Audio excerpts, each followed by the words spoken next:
ایک بار پھر ناظرین میں آپ کو خوش آمدید کہتا ہوں. انتہائی اہم ترین موضوع ہے آج بے دینی اور فکری بیرا روی کے حوالے سے بات ہو رہی ہے کہ اس کے اسباب کیا ہیں, اس کے تدارک کیا ہیں. اور آپ دیکھیے ناظرین, یہ بے دینی پوری دنیا میں تو ظاہر بڑھتی جا رہی ہے اور یہ جو فکری بیرا روی ہے پوری دنیا میں تو بڑھتی جا رہی ہے ناظرین, لیکن پاکستان کے اندر بھی ایک منظم انداز سے اس پہ کام ہو رہا ہے. اور میں آپ کو یہ کچھ باتیں میں کھل کے, چونکہ ٹی وی میڈیا میں تو میں اس پہ نہیں کر سکتا, لیکن میں آپ کو بتا دیتا ہوں کہ سائبر کرائم کا جو ادارہ ہے ہمارا, اس کو بڑا ایکٹیو اس حوالے سے ہونا چاہیے. میں آپ کو ایک لائن دے رہا ہوں, اس پہ کام کیجئے صاحب, کیونکہ سوشل میڈیا پہ بیٹھ کے خاص طور پہ جو الحاد کے حامی ہیں, جو اس کے پرووکرز ہیں اور وہ بین الاقوامی فنڈڈ پرووکرز ہیں, وہ باقاعدہ پاکستان کے اندر ایک منظم سازش کے تحت کام کر رہے ہیں. اور ان کا ٹارگٹ وہ تمام نوجوان طبقہ ہے کہ جنہوں نے ظاہر کتب بینی نہیں کی ہے, جنہوں نے مطالعہ نہیں کیا ہے, جن کو تاریخ کا نہیں پتہ, اور وہ ایک اپر کلاس سے تعلق رکھنے والے لوگ ہیں جن کو پتہ ہی نہیں ہے صاحب کہ تاریخ اسلام کیا ہے. ان کے اوپر باقاعدہ ایک منظم انداز سے کام ہو رہا ہے اور ان کو الحاد کا حامی بنایا جا رہا ہے. دیکھیے اس وقت دنیا میں واشنگٹن کے ایک ادارے کی رپورٹ کے مطابق دنیا میں جو عیسائیوں کی تعداد ہے وہ تقریباً 31% ہے.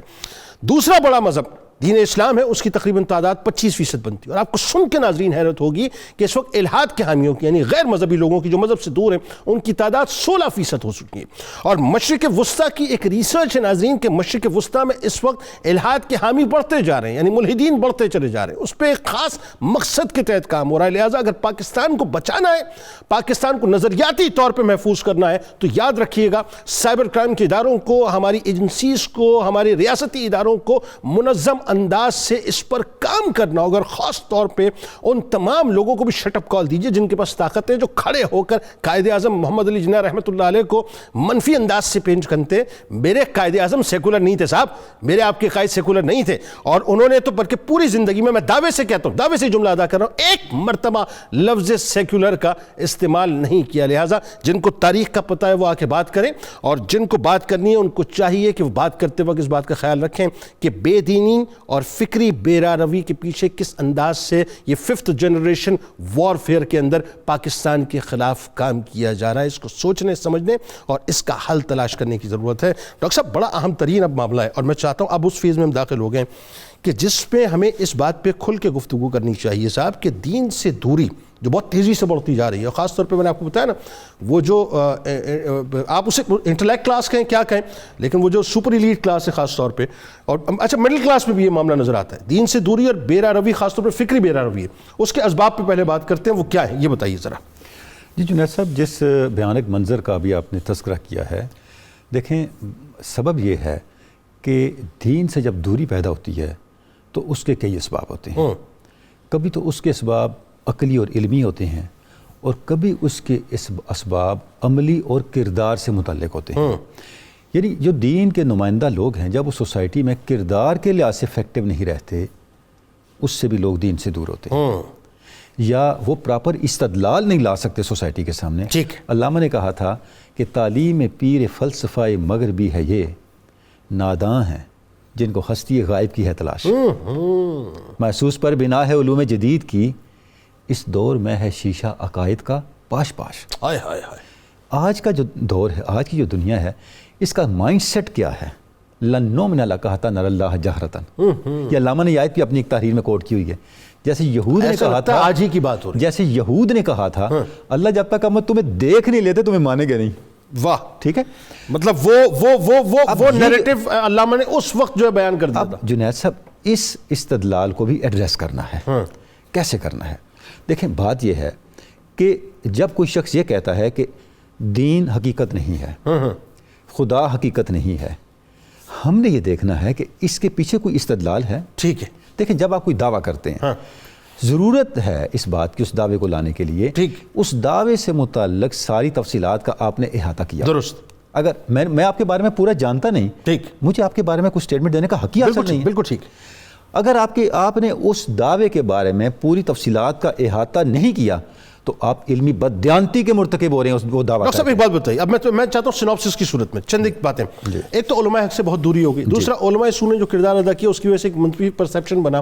پھر جو دور جدید کے متجددین ہیں, جو اسکالرز ہیں, جنید صاحب دیکھیں انہوں نے کتنا متنفر کیا. یہ رویہ کیوں پیدا ہوتا ہے؟ دیکھیں جنید صاحب, یہ جو متجددین ہیں یہ بھی بنیادی طور پہ عقل کا کے فالوور ہیں نا، محض عقل کے فالوور ہیں. یہی تو میں عرض کر رہا ہوں. آپ کو نہیں لگتا کہ یہ فنڈڈ ہے، باقاعدہ ایک مقصد کے تحت کام کر رہے ہیں؟ دیکھیں دو چیزیں آ جاتی ہیں نا، آخر وہ کوئی نہ کوئی چیز تو کسی گراؤنڈ پہ تو کھڑے ہوتے ہیں نا. بالکل ٹھیک ہے. اسی بنیاد پہ تو ان کو فنڈ کیا جاتا ہے نا. ٹھیک ہے. جب بالکل ہی فارغ ہوتا ہے اس کو تو کوئی نہیں پک کرے گا نا، کوئی فنڈ کرے گا. بالکل ٹھیک. فنڈ اسی کو کرے گا نا، اسی گھوڑے پہ انویسٹمنٹ کی جائے گی جو جیتے گا، درست سوسائٹی میں کوئی اثر پیدا کرے گا. درست.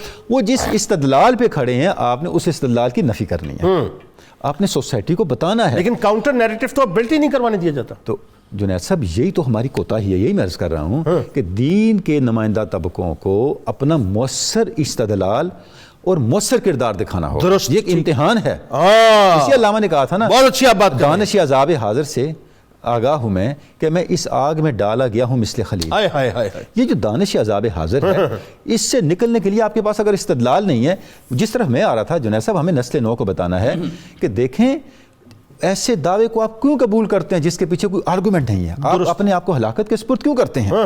دیکھیں جتنے انبیاء آئے، اچھا اب ہم حقیقت کو اسٹیبلش کیسے کر گئے؟ جتنے انبیاء آئے جنید صاحب، کسی نبی نے یہ دعویٰ نہیں کیا کہ خدا ایک ہے. بالکل ٹھیک. ہر نبی نے اطلاع دی خدا ایک ہے. دعوے اور اطلاع کو جج کرنے کا پیمانہ ایک میسنجر کا کردار. اچھا اب اطلاع کو کیسے چیک کریں گے؟ ٹھیک ہے. اطلاع دینے والے کے کردار سے چیک کریں گے. ٹھیک ہے.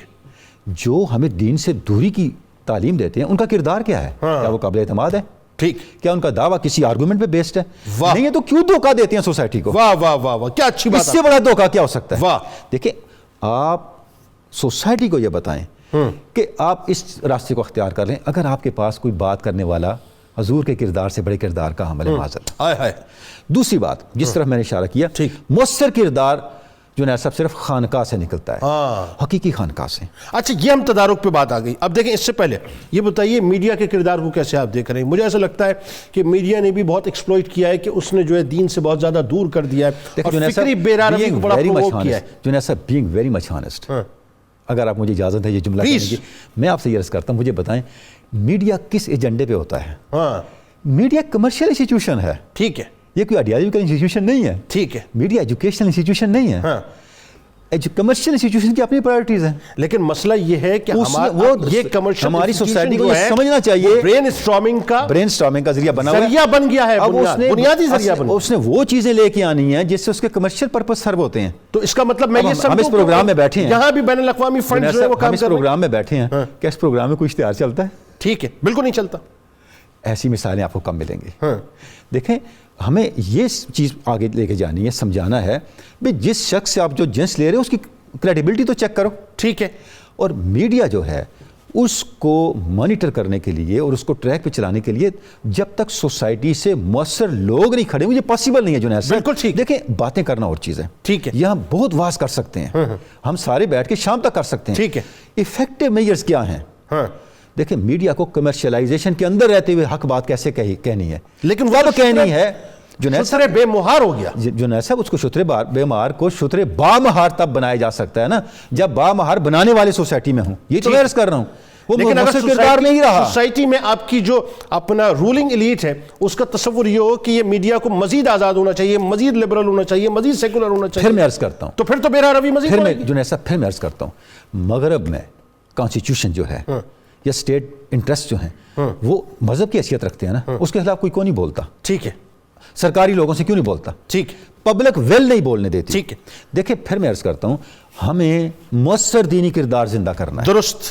جب آپ مؤثر دینی کردار زندہ کریں گے نہ ایوان اقتدار سے نہ ایوان میڈیا سے کوئی غلط بات سامنے آئے. اور اس میں ایک اور بات میں سمجھتا ہوں کہ اسباب میں ہمارے یہاں جو ایجوکیشن انسٹیٹیوشنز ہیں، خاص طور پہ جو ایجوکیشنل انسٹیٹیوشنز کے اندر جس انداز سے نصاب کو ترتیب دیا جانا تھا، اب دیکھیں نا جہاد کی آیات کو نکال دینا یا دیگر آیات کو نکال دینا یا ائمہ کے کردار کو جو نکال دینا یا سرکار علیہ السلام کی تعلیمات میں صرف اور صرف جو ان کی شخصیت کا، ان کی ہستی کا، رحمت کا پہلو ہے وہ اٹھا کے لگا دینا. باقی تمام باتیں کہ کہاں کہاں سرکار علیہ السلام نے حدود اللہ کی، جن لوگوں نے خلاف ورزی کی ان کے خلاف کیا اسٹیپ لیا دین اسلام نے، تو وہ ایک مطلب کا دین بنا کر پیش کرنا، تو مجھے بتائیے نظریاتی طور پہ تو پھر انتشار ہی پیدا ہوگا نا.